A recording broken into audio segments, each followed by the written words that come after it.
Good morning students. Practice paper या sample paper जो board ने जारी किया है उसका सेट ए हम शुरू कर चुके हैं। 3 सेक्शन मैंने करवा दिए हैं। लास्ट सेक्शन हमारा रह रहा है जो मैं आज इस बोर्ड पे करा रही हूँ। जो बच्चे लेक्चर देख रहे हैं उनको अगर पेपर नहीं है उनके पास तो वो व्हाट्सएप ग्रुप ज्वाइन कर लें या टेलीग्राम का ज्वाइन कर लें। उस पर मैं ये पेपर की PDF डाल दूँगी ताकि उन्हें क्वेश्चन वहाँ से मिल जाएं। ठीक है भाई। सेक्शन डी का जो पहला क्वेश्चन है जो कि 5 नंबर में है वो अपना ट्रिग्नोमेट्री से है। एक पर्यवेक्षक जिसकी लंबाई 1.6 मीटर है एक मीनार से 20 मीटर की दूरी पर है। पहले डायग्राम सा बना लेते हैं भाई। ये तो मीनार है और यहाँ एक पर्यवेक्षक यानी कि एक आदमी खड़ा है जिसकी ऊंचाई 1.6 मीटर है और ये आदमी इस मीनार से 20 मीटर की दूरी पर खड़ा है।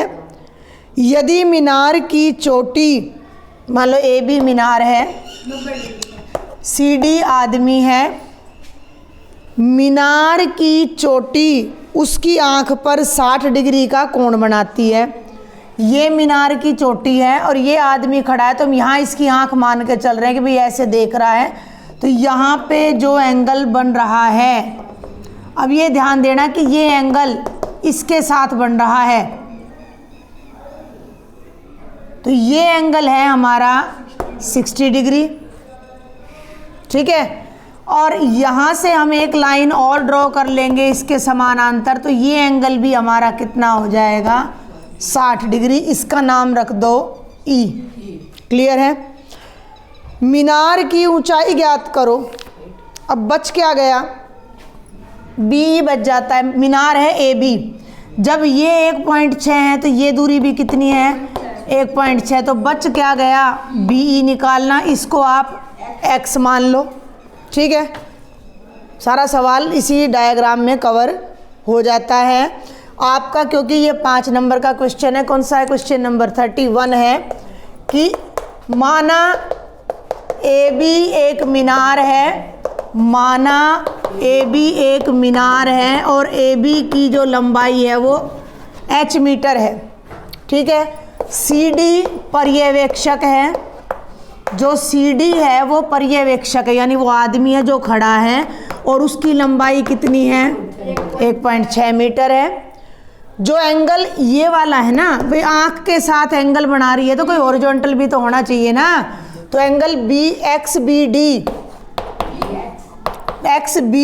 B बीच में है 60 डिग्री है। इसका मतलब एंगल BDE भी कितना हो जाएगा?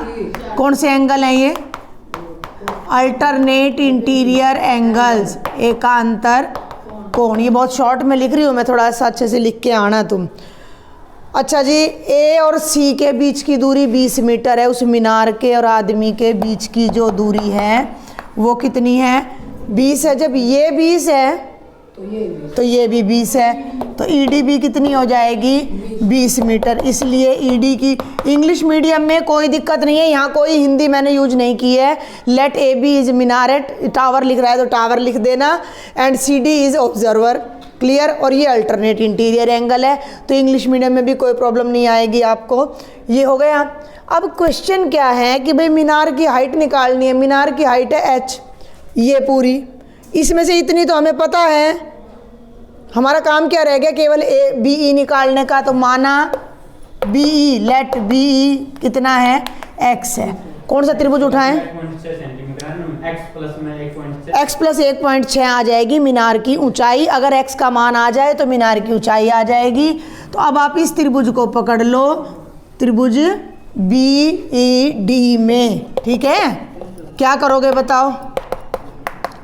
समकोण त्रिभुज BED में ये ज्ञात करना है और ये हमें पता है लंब और ये आधार परपेंडिकुलर बाय बेस टेंजेंट 60। तो क्या आ जाएगा tangent 60 degree is equal to BE by ED। ध्यान से देख लो, BE का मान X है, इधर ले आओ 20√3 मीटर X की वैल्यू आ गई। इसको ना रूट को हटा लो बुक वाले ने दे नहीं रखी, रूट की वैल्यू होती है 1.732। जहाँ तक मुझे याद है आपकी बुक में रूट वैसे हटा नहीं रखा, मैं यहाँ दोनों तरीके से बता देती हूँ। इसके बाद बेटा आपने कुछ नहीं करना, सिंपल आपने लिखना है मीनार की ऊंचाई। अभी बताइए हिमांशु ने, x जमा 1.6, x आ रहा है 20√3 जमा 1.6 मीटर, और ये आपका आंसर आ जाएगा। बुक में शायद यही दे रखा है जहाँ तक मुझे याद है, और √3 की जगह पे आप चाहो तो 1.732 रख सकते हो। तो ये हो जाएगा 0, 2 दूनी 4, 2 तिया 6, 2 7 14, 2 एकम 2 और 1 3।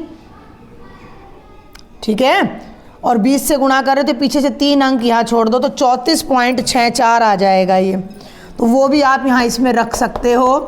ये हो जाएगा 34.64 जमा 1.60 हो जाएगा, तो 4 6 और 6 12, 36.24 मीटर हमारी मीनार की हाइट आ जाएगी। यहाँ तक भी आपका सवाल सही है। 5 नंबर का क्वेश्चन है। अब सब बच्चे ध्यान से सुन लो, इसकी हिंदी पढ़नी है, स्टेटमेंट पढ़नी है, डायग्राम हर बच्चा बना सकता है, 10वीं में पढ़ते हो तुम। उसने कहा मीनार है, मीनार खींच दो। एक आदमी है, लेकिन साथ में यूँ भी पढ़ लो कि आदमी मीनार से 20 मीटर दूर है, आदमी बना दो, 20 मीटर दिखा दो। क्लियर हो गया। अब ये एंगल के लिए थोड़ा सा अभ्यास करना पड़ेगा, क्योंकि थोड़ा सा अलग आ गया है कि आँख पे एंगल बन रहा है। तो भैया आँख पे एंगल ऐसे कैसे बनेगा? एंगल तो 2 रेखाओं के बीच बनता है, तो इन दोनों के बीच बनेगा, तो ये यहाँ आके बनेगा, या फिर यहाँ हॉरिजॉन्टल ले लो, डायरेक्ट इसको दिखा दो। 1 नंबर यहाँ से आ जाता है। फिर आपने 2-4 बातें लिखा है ना यहाँ तक, 1 नंबर यहाँ से आ गया। 2 नंबर तो इन क्वेश्चन में हर बच्चा ले सकता है। क्लियर है? तो पास होना बिल्कुल भी मुश्किल नहीं है। आगे बढ़ते हैं। अब 31 में आपको चॉइस दे रखी है, वो भी ट्रिग्नोमेट्री में से ही दे रखी है, 8.4 में से है। Prove that cosecant A minus sine A multiplied by secant A minus cos A multiplied by tangent A plus cotangent A is equal to 1। भाई ये तीनों की गुणा 1 के बराबर आने चाहिए, तो इसको मैं मिटा रही हूँ, मैं सीधा उठा रही हूँ लेफ्ट हैंड साइड। तरीका समझ लो कि आपने ना जहाँ भी कोसिकेंट सीकेंट टेंजेंट आ जाए सबको साइन कॉस में बदल देना है। तो इनको साइन कॉस में बदलना है। अब कोसिकेंट ए होता है 1 बाय साइन ए, ध्यान से देखना, और माइनस साइन ए बाय 1। ठीक है, ये होता है 1 by cos A minus cos A by 1। ये होता है sine A by cos A plus cos A by sine A. कोई दिक्कत यहाँ तक? लघुत्तम ले लो भाई, नीचे लघुत्तम ले लो साइन ए, तो ये बन गया 1, और साइन को साइन से मल्टीप्लाई करोगे साइन स्क्वेयर है। एलसीएम ले लो cos A 1 minus cos square है, और यहाँ एलसीएम ले लो साइन ए गुणा कॉस ए। कॉस ए से कॉस ए कैंसिल हो गया, साइन ए साइन स्क्वेयर है, साइन से साइन कैंसिल हो गया, कॉस ए। ये बहुत ही आसान क्वेश्चन है। एक सिंगल आइडेंटिटी इसके अंदर लग रही है, ध्यान से देखना, साइन स्क्वेयर ए जमा कॉस स्क्वेयर ए बराबर है 1। इस साइन को उधर ले जाओ तो कॉस स्क्वेयर ए बराबर है 1 माइनस साइन स्क्वेयर ए। कॉस को उधर ले जाओ तो 1 माइनस कॉस स्क्वेयर ए बराबर है साइन स्क्वेयर ए। एक ही आइडेंटिटी 3 तरह से घुमा दी। 1 माइनस साइन स्क्वेयर ए का मतलब है कॉस स्क्वेयर ए बटा साइन ए, हो गया। 1 minus cos square A sine square A by cos A, और साइन स्क्वेयर ए जमा कॉस स्क्वेयर ए एक होता है साइन ए कॉस। ये सब आपस में गुणा हो रहे हैं, ये सब आपस में गुणा हो रहे हैं, तो साइन ए 2 बार है, कट जाएगा। कॉस ए कॉस स्क्वेयर ए 2 बार है, कट के क्या आ जाएगा? 1 आ जाएगा, जो कि हमारी राइट हैंड साइड है। बिल्कुल आसान सा था। आगे चलो, रचना है। 32वां जो है वो कंस्ट्रक्शन है, और कंस्ट्रक्शन के जितने भी इम्पोर्टेंट क्वेश्चन है ना, उनकी वीडियो मैंने लास्ट ईयर ही अपलोड कर दी थी, सारे क्वेश्चन उसमें आ जाते हैं। प्रकार पेंसिल से नोटबुक पे बना रखी है, तो उस वीडियो का लिंक मैं डिस्क्रिप्शन में डाल दूंगी, चाहे आई बटन पे दे दूंगी। अब मैं यहाँ डायरेक्ट बताऊंगी चौक की मदद से। एक 4 सेंटीमीटर त्रिज्या के वृत्त पर 6 सेंटीमीटर त्रिज्या के सकेंद्रीय वृत्त के किसी बिंदु से स्पर्श रेखा खींचो। Construct a tangent to a circle of radius 4 centimetre from a point on the concentric circle of radius 6 centimetre. एक है 4 सेंटीमीटर त्रिज्या का वृत्त, प्रकार खोल लेना, यहाँ रखना और भैया 4 सेंटीमीटर त्रिज्या का वृत्त खींच देना। इसी केंद्र पे प्रकार रख के 6 सेंटीमीटर खोलना और 6 सेंटीमीटर त्रिज्या का एक और वृत्त खींच देना। अब करना क्या है कि इस बाहर वाले वृत्त पे कोई बिंदु लेना है P और इस बिंदु से इस अंदर वाले पे स्पर्श रेखा खींचनी है। तो अगर हम थोड़ी देर के लिए इस वृत्त को इनविजिबल मान लें तो ये तो काम हमने कर ही रखा है, ठीक है। कुछ भी नहीं करना, O को P से मिलाना है, OP रेखा खंड का समद्विभाजन करना है, ठीक है। कैसे? O पे प्रकार रखो, एक चाप लगाओ, P पे प्रकार रखो, एक चाप लगाओ। वो समद्विभाजक P को जहाँ मिले OP को, वो M है। M पे प्रकार रख के MP को त्रिज्या लेके एक और वृत्त खींचो, जो डॉट में खींच लेना, डॉटेड, गड़बड़ नहीं होएगी। M पे प्रकार रखो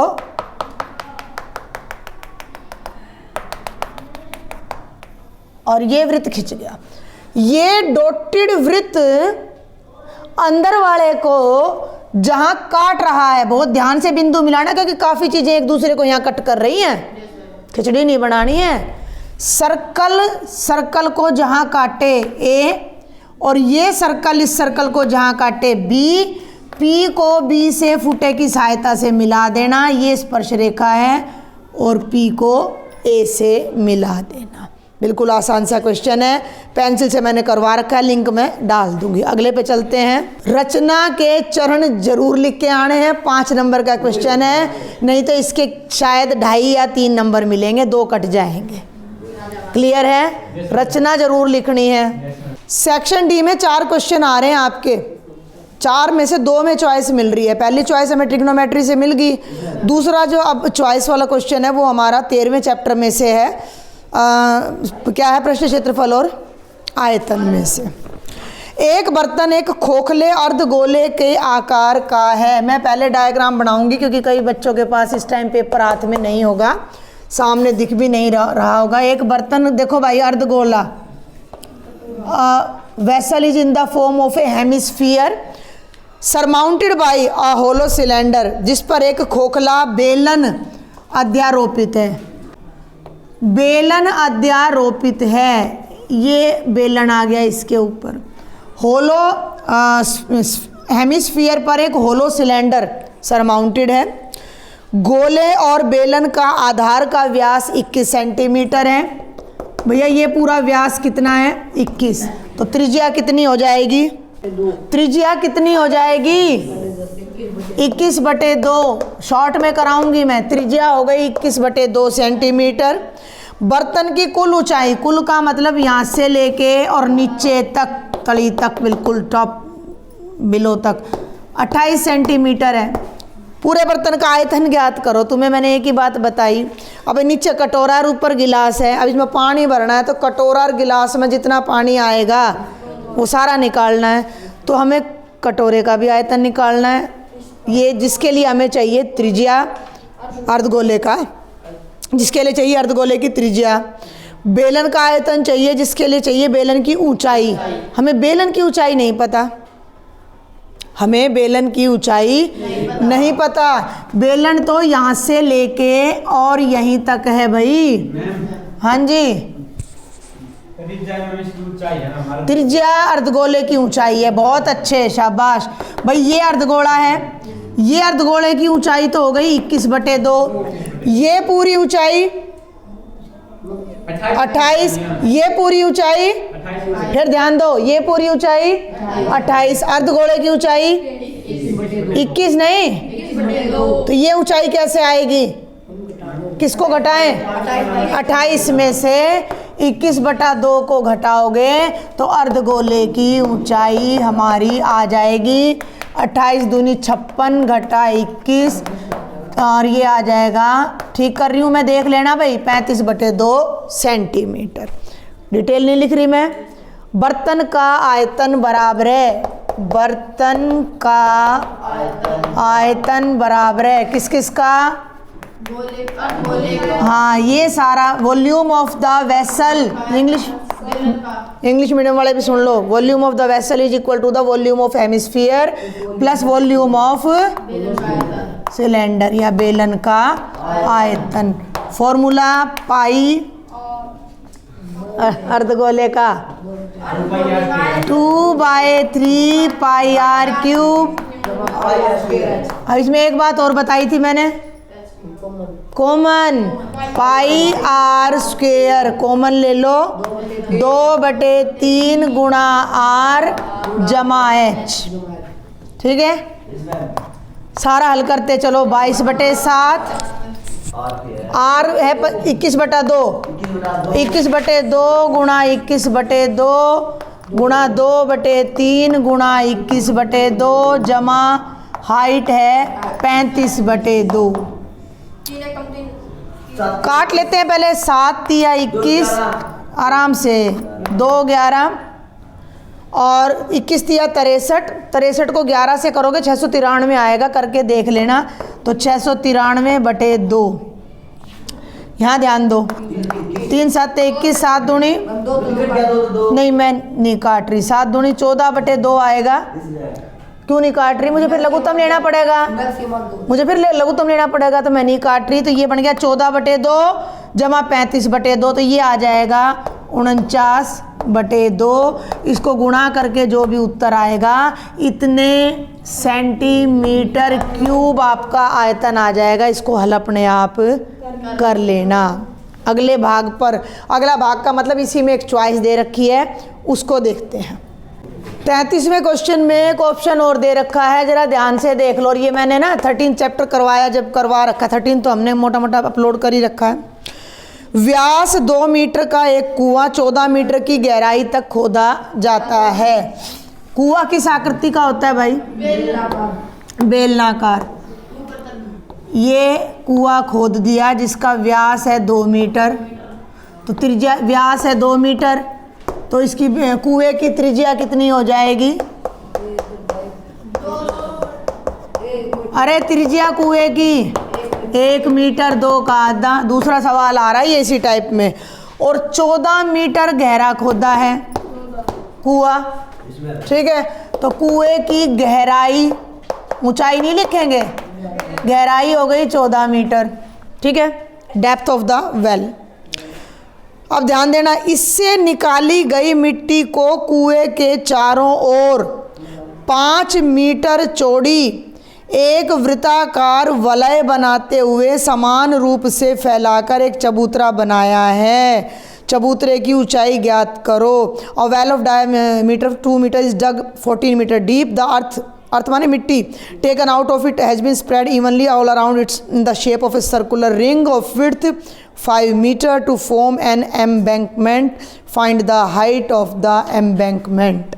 ठीक है, इसको समझने के लिए तुमने यूँ समझना है कि ये जो कुआं है, सेम क्वेश्चन में करवा चुकी हूँ, इसके चारों तरफ मिट्टी फैला दी और ऐसे ये यूँ गहराई में, समझ पाओगे? इसके चारों तरफ एक गोल चबूतरा बना दिया। उस चबूतरे को जब तुम ऊपर से देखोगे तो वो वलय दिखेगा। वलय मैंने पिछली वीडियो में भी क्लियर किया था, रिंग। और रिंग ये है, रिंग अंदर तो उंगली फंस जाएगी। रिंग का एरिया तो ये हो गया ना। तो बड़े वृत्त में से छोटे का क्षेत्रफल घटाएंगे तो रिंग का, वलय का क्षेत्रफल आ जाएगा। लेकिन ये ऊपर से ऐसा नहीं है, अभी इतना बड़ा भी है, ठीक है ना। इसको एक निश्चित मोटाई तक बनाया गया है। ये मोटाई हमने बतानी है कि कितना ऊंचा चबूतरा कप के उसके कुएं के चारों तरफ बनाया गया है। इसकी चौड़ाई हमें दे रखी है कि ये कितना चौड़ा है, 5 मीटर। अब मेरी बात बहुत ध्यान से सुनना। ये तो कुआं है, कुएं की त्रिज्या है 1 मीटर, इसके चारों तरफ 5 मीटर, 5 बहुत चौड़ा हो जाता है, मैंने तो कम ही लिया है, 5 मीटर चौड़ा एक चबूतरा बनाया गया है, एम्बैंकमेंट बनाया गया है। तो उस एम्बैंकमेंट वाले पार्ट की जो त्रिज्या है ये बनेगी ना त्रिज्या, तो कितनी हो जाएगी 6 हो जाएगी। तो चबूतरे या वलयाकार चबूतरे के बाहरी भाग की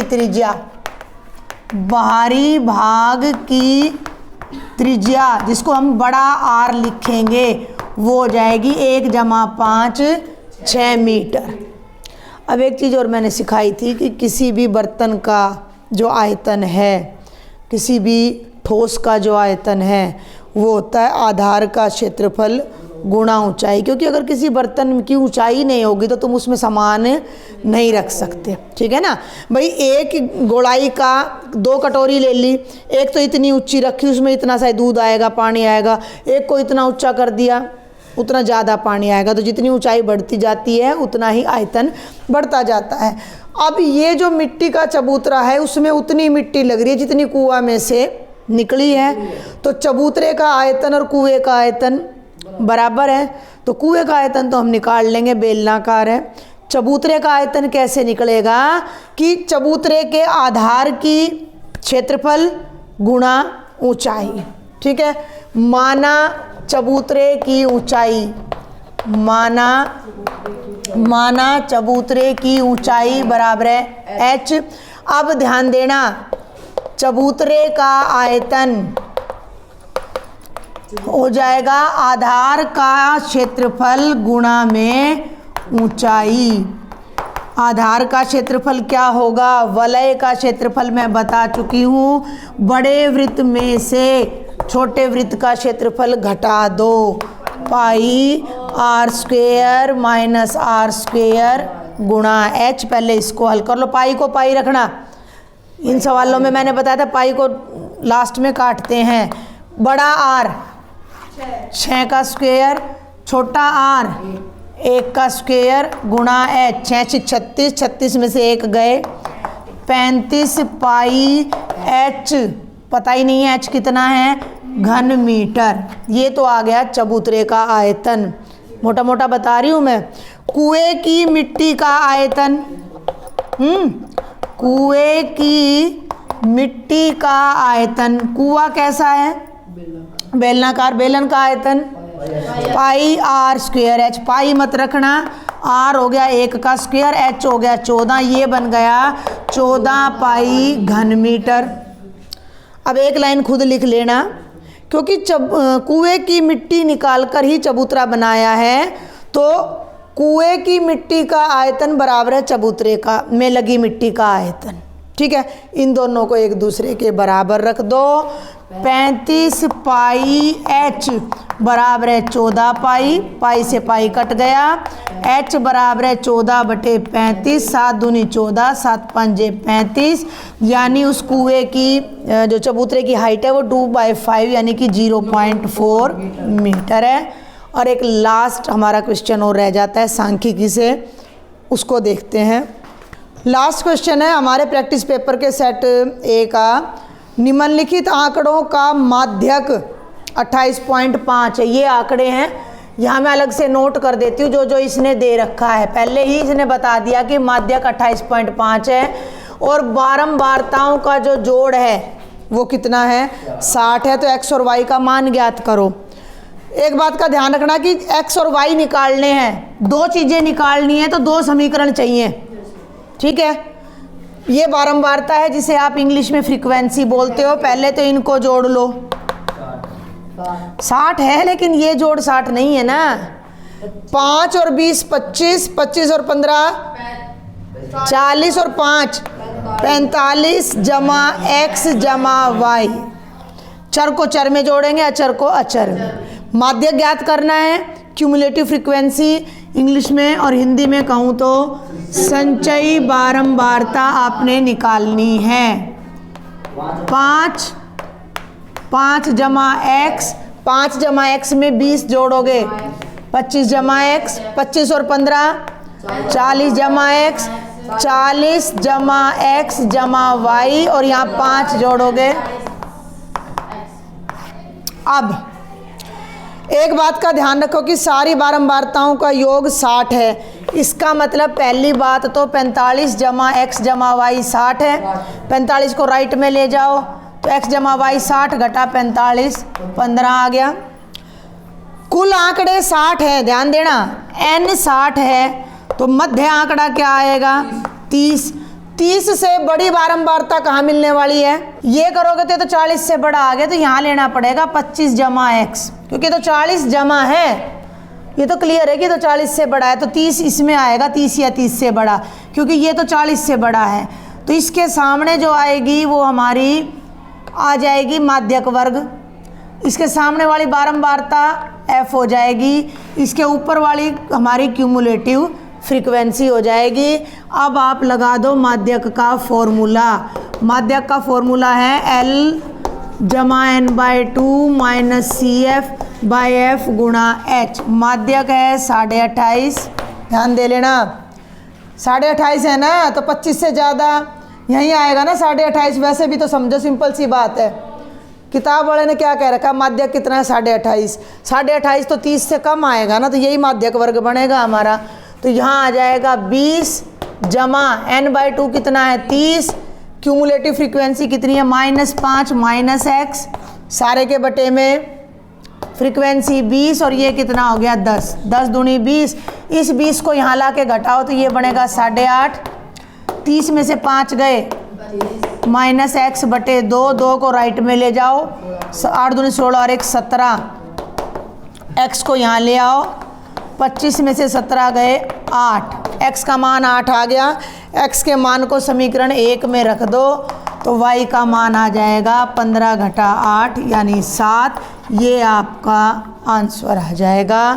कंप्लीट सेट ए प्रैक्टिस पेपर का, सैम्पल पेपर का आपका हो गया है। सेट भी अगले लेक्चर में करेंगे। प्री बोर्ड के लिए कुछ बच्चे बोल रहे थे कि जी लेक्चर बनाओ या सैम्पल पेपर बनाओ, तो यही आपका इसी टाइप का पेपर आपका प्री बोर्ड में आना है। अब तो आपने प्रैक्टिस करनी है, ठीक है। जो फाइनल में आएगा वही प्री बोर्ड में आएगा, और ये प्री बोर्ड की और फाइनल की दोनों की तैयारी के लिए है, तो इन दोनों प्रैक्टिस पेपर को अच्छे से कर लो। Thank you.